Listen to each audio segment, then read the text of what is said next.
As empresas têm intenção de crescer, aumentar sua produção, aumentar suas vendas e, consequentemente, aumentar seu lucro. É claro que a empresa deve observar oportunidades de mercado e aonde ela pode se expandir. Tá? Uma das maneiras de alcançar esse objetivo é realizando investimentos.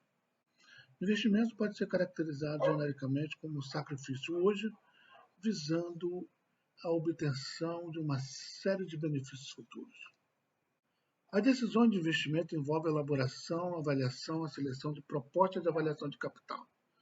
Normalmente, nós temos investimentos de médio prazo e investimentos de longo prazo, capazes de produzir determinado retorno aos proprietários. O processo de avaliação, seleção de investimentos de longo prazo, chamamos geralmente de orçamento de capital. As decisões de investimento geralmente envolvem grandes investimentos de dinheiro e têm resultados reais incertos, com efeitos duradouros sobre a organização. Os investimentos e resultados, que geralmente se estendem por um número certo de anos, são determinados projetos ou programas de investimento. Projeto é um conjunto de informações internas e externas à empresa, informações de fora ou informações de dentro da empresa, que são coletados, processados e, após esse processamento, tem o objetivo de ser implementado a decisão de investimento. É um modelo que incorpora informações qualitativas e quantitativas que procuram simular a decisão de investimento e suas implicações. Complementando isso, o projeto começa com uma ideia inicial até seu funcionamento como uma unidade produtiva. O projeto começa com a ideia de investir uma certa quantidade de capital na produção de um certo bem ou na execução de algum serviço. Essa ideia tem que ser desenvolvida por um estudo de longo tempo, que inclui várias etapas de caráter técnico, econômico e financeiro, inclusive a etapa final, onde se estudam a operação de execução do projeto. Ainda complementando, o profissional que realiza esse tipo de trabalho é um profissional muitíssimo bem remunerado. Tá? Para escolher entre duas ou mais alternativas de investimento, existe um conjunto de procedimentos para avaliar, comparar e selecionar projetos. Esse procedimento é chamado de orçamento de capital. Tá? Nós vamos ver mais na frente que temos diversos tipos de projetos. Vamos imaginar que eu quero aumentar a minha produção. Eu posso aumentar a minha produção basicamente de duas maneiras. Eu posso adquirir uma unidade. Aconteceu há pouco tempo com a Alubar, aqui no Pará, onde ela produz fios e cabos elétricos e ela queria se expandir, queria aumentar sua produção.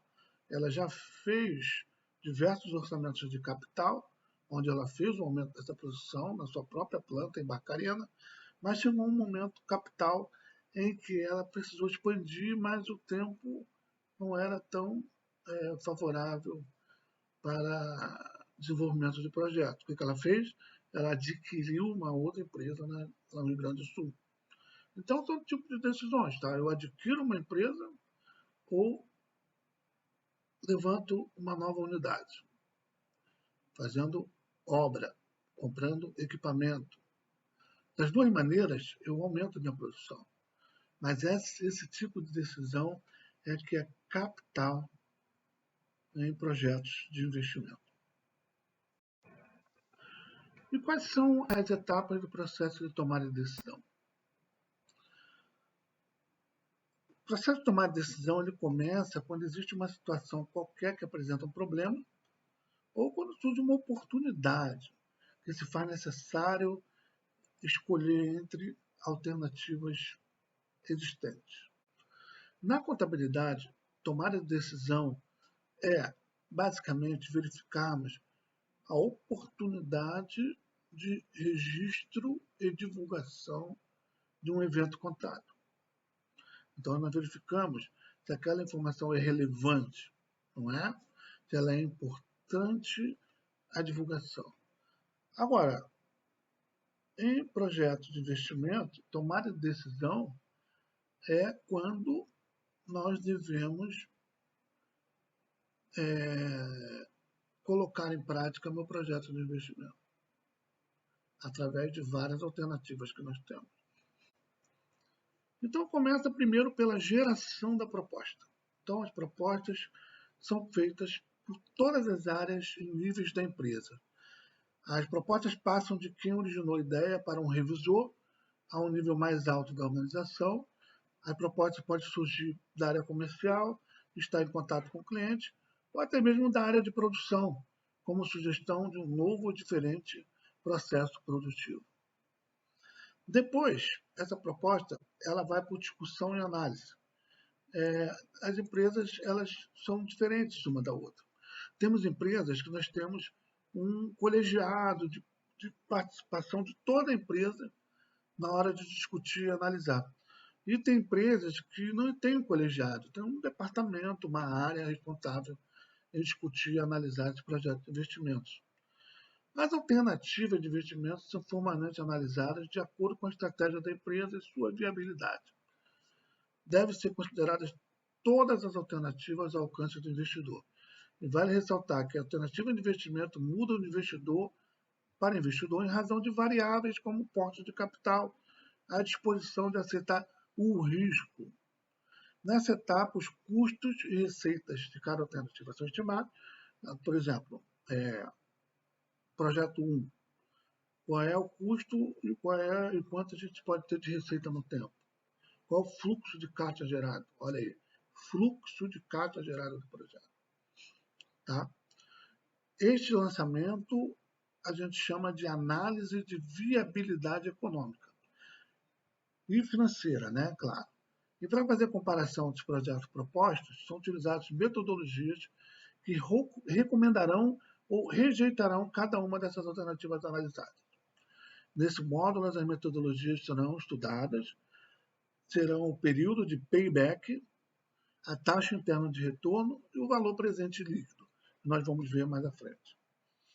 E, finalmente, após a discussão e análise, nós temos a tomada de decisão, que implica o comprometimento de recursos para o projeto, que deve gerar benefícios que excedam os custos. Logicamente, um projeto que gere benefícios, ele tem um fluxo de caixa, né, de lucro, de receita, maior do que o custo, senão é inviável, é descartado. Então, nós temos que nos basear nas previsões sobre o futuro e como essas previsões podem não se confirmar. É importante que os analistas considerem que pode ocorrer alguns desvios, tá? E são riscos envolvidos no projeto. Então, quando a gente analisa um projeto, temos que ver quais são o que pode ocasionar risco ao projeto, o que pode ocasionar de dar errado. Tudo isso tem que ser mapeado, tá? Então, cenários são feitos, né? Cenários, tá?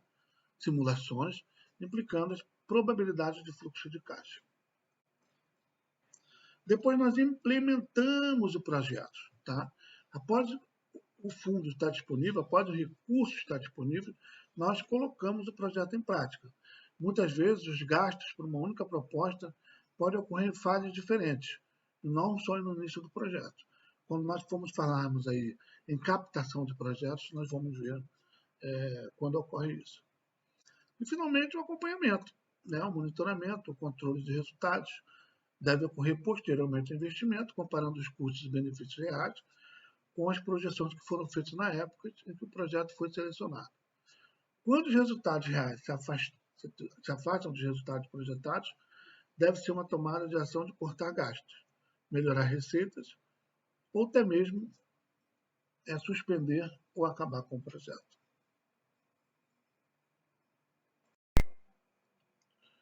O que motiva uma empresa a fazer um investimento de capital? O que motiva? Né? Diversas são essas possibilidades. Mas podemos destacar, por exemplo, a ampliação, a expansão do volume de atividade de uma empresa. É o tipo de decisão que tem quando a capacidade máxima de produção e venda for insuficiente para atender a demanda efetiva de seus produtos.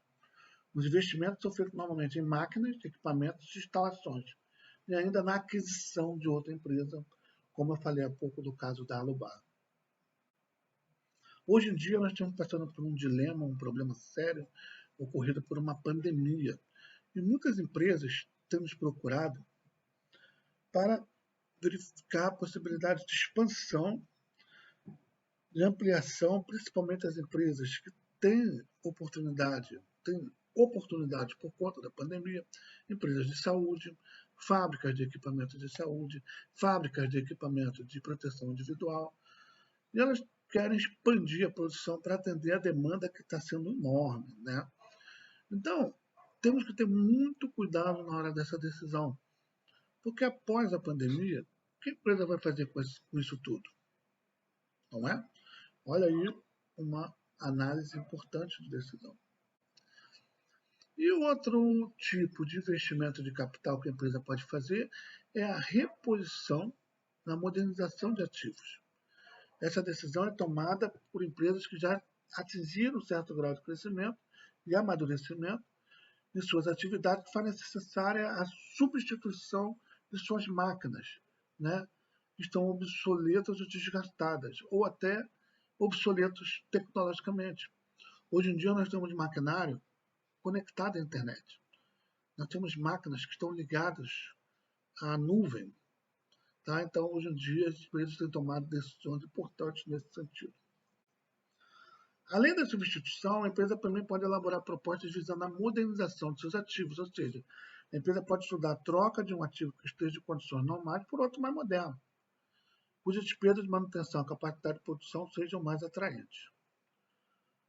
O arrendamento ou aquisição é uma decisão que envolve a comparação entre arrendar um bem ou adquirir definitivamente.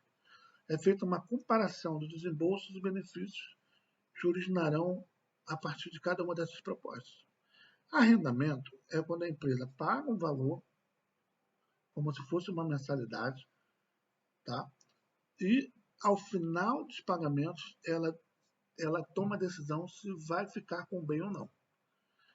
Enquanto que na aquisição não, ela paga, mesmo que se for financiado por um longo período de tempo, é dela, tá? O arrendamento é muito utilizado em empresas aéreas, quando após o avião estar obsoleto, a empresa não tem nenhuma possibilidade, nenhum interesse de manter esse avião obsoleto em sua frota. Então ela devolve o avião e arrenda outro, tá? Quais são os tipos de decisão de investimentos? Os principais tipos de decisão de investimentos em quais uma empresa pode se defrontar podem ser investimentos economicamente dependentes. Quando a aceitação de um investimento não implicar a desconsideração de outros ao mesmo tempo. Tá? Não ocorre interferência nas receitas e nos custos das várias propostas e estudos. Investimentos com restrição orçamentária. Mesmo a empresa se deparando com a possibilidade de aceitação de mais de uma proposta de investimento independente, às vezes é impossível sua implementação por restrição orçamentária imposta pela empresa. Isso significa que a empresa tem a quantidade de dinheiro limitada para investir e a aceitação de um projeto pode rejeitar a aceitação dos outros. Investimentos economicamente dependentes. São considerados dependentes quando uma das situações a seguir ocorrer. A aceitação de investimento exerce influência negativa sobre resultados líquidos dos demais, seja diminuindo as receitas ou elevando os custos. Quando o projeto reduz a rentabilidade de outro, os investimentos são chamados de substitutos. A aceitação de investimento exerce influência econômica positiva sobre as demais, seja por incremento de receitas ou decréscimo de custos ou despesas. Nesse caso, os projetos são chamados de complementares. E a aceitação de investimento depende rigorosamente da implementação de outros, seja essa dependência definida em termos tecnológicos ou econômicos. E, finalmente, os investimentos mutuamente excludentes, né? Opa, isso aí vem lá da estatística, né? São investimentos com funções similares e a aceitação de uma proposta elimina totalmente a possibilidade de implementação da outra. Tá? Como propostas apresentam basicamente as mesmas funções, é suficiente para a empresa a aceitação somente de uma delas. Por exemplo, seria uma empresa com o objetivo de expandir sua capacidade e analisar duas alternativas: aumentar sua planta ou adquirir outra empresa. Ou ela faz uma coisa ou ela faz outra.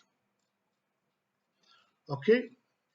É importante que para a proposta seja bem caracterizada de acordo com esses critérios, para posteriormente facilitar a análise da decisão a ser tomada. Algumas informações são muito importantes, tá? Necessárias à elaboração de projetos de investimento, de alternativas a estudo.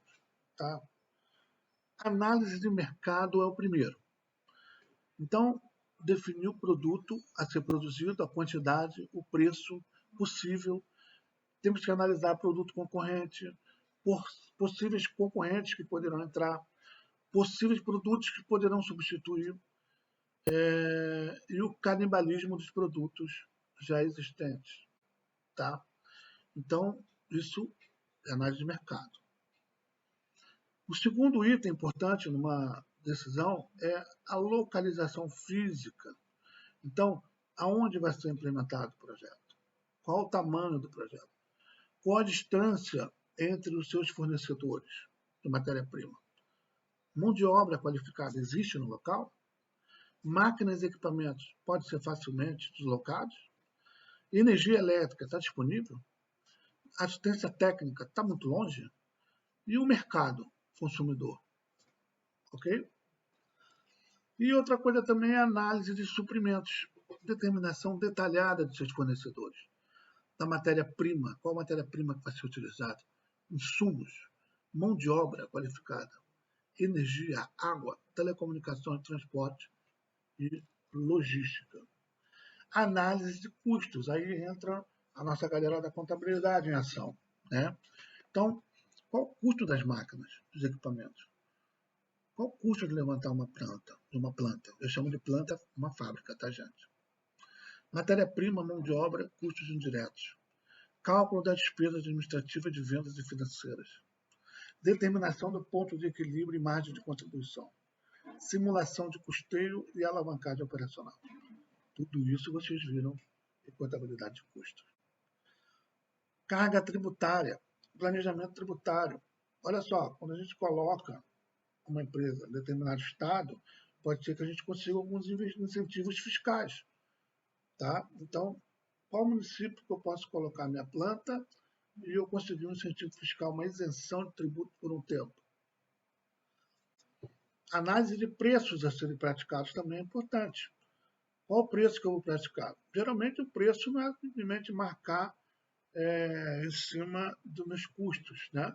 Eu preciso avaliar a capacidade de pagamento por conta dos meus consumidores. O valor dado pelo consumidor ao meu produto. Análise de financiamento, determinação das origens e aplicação de recursos, definição da estrutura de capital e custo de capital, bem como a seleção de fontes de financiamento. Então, vamos ver depois. Elaboração do fluxo de caixa do projeto, estimação de entradas e saídas de caixas incrementais, isto é, todas as receitas e despesas originadas por esse projeto durante sua vida útil. Nesse item, é importante trabalhar com uma simulação, considerando-se o risco dos projetos. Depois nós vamos falar sobre isso também. Determinação do custo de capital. Custo de capital é a taxa de retorno que levaria o proprietário a investir no projeto, em vez de optar por outra proposta. Também é conhecida como taxa mínima de atividade. Taxa mínima de atratividade. Quais são as fontes de financiamento de uma empresa? Uma empresa pode recorrer a algumas fontes de financiamento para investir tanto em ativo fixo, investimento de capital, como em capital de giro, quando ele precisa apenas de money, de dinheiro. Uma vez decidido onde investir, é necessário saber de onde virão esses recursos para realizar tais projetos. Dessa forma, pode-se dizer que não é possível efetuar investimento sem tê-lo como financiá-lo adequadamente.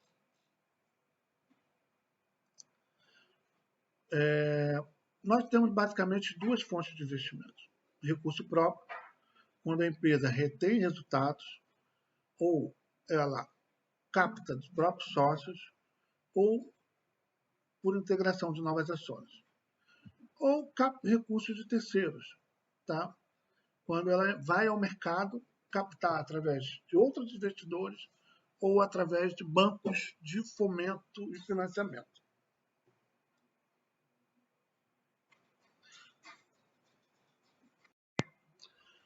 A fonte de recursos próprios de uma empresa é o patrimônio líquido, ou seja, o capital aplicado pela pessoa física ou jurídica que tem interesse em começar seu negócio.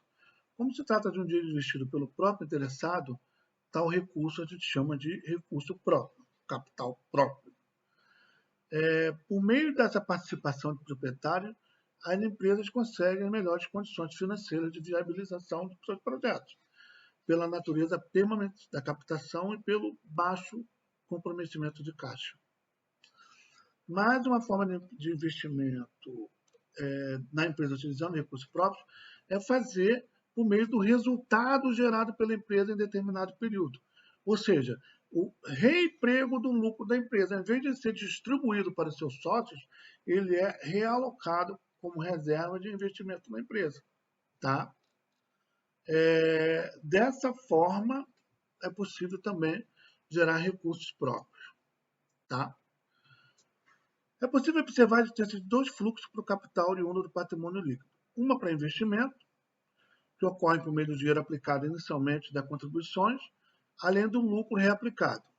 O outro fluxo para a distribuição de investidores de negócios, né? Distribuição dos resultados aos investidores. Então, eu tenho um fluxo que retorna à empresa e um fluxo que é distribuído aos seus sócios. Tá? Agora, recursos de capital dos terceiros, tá? Nós podemos ter alguns tipos diferentes. Quais seriam? Empréstimos e financiamentos diretos é o primeiro. Então, são as operações de captação de recursos que são realizadas diretamente por uma empresa e instituições financeiras. Tá? A empresa procura um banco de fomento, BNDES, FINEP, Banco da Amazônia, tá? E elas buscam as melhores condições de captação de recursos. Recomendo que nunca, jamais deve se procurar recursos em bancos de varejo, porque historicamente as taxas de juros lá são muito mais pesadas. Tá? Outra forma de captação de recursos terceiros é o repasse de recursos internos. Repasse de recursos internos identifica os recursos oficiais destinados ao financiamento de atividades consideradas de interesse econômico nacional. A transferência desse recurso processa-se normalmente mediante a intermediação financeira no mercado de capitais, podendo destinar para atividades comerciais, industriais, agrícola, construção civil, entre outras. Tá? É quando existe recursos oficiais do governo destinados para investimentos. Repasse de recursos externos são investimentos, recursos no exterior, tá? Captados no exterior. Subscrição de debêntures é quando eu emito debêntures, que são títulos de longo prazo, emitidos pelas companhias de capital aberto. Então, eu consigo financiamento de projetos de investimentos, tá? No qual eu emito eu tomo recursos e algum investidor, compra esse debênture e eu, depois de um tempo, eu resgato essa debênture acrescendo os juros em uma data futura definida. Tá? Ou seja, eu vendo um título para alguém por R$1.000 e eu prometo a ele que daqui a 10 anos eu pago R$1.500, R$2.000. Eu posso usar debênture. Tá? E, finalmente, o arrendamento mercantil, como eu já falei, a empresa é tipo um contrato de aluguel, uma mensalidade, tá? E no final, a empresa ela toma a decisão se ela vai ficar ou não com o bem, ok? Então, essas são as formas principais de aquisição de recursos, tanto de fonte interna como de fonte externa. Então é isso aí, pessoal. Projeto de investimentos é isso. E aguardo vocês aí na próxima aula.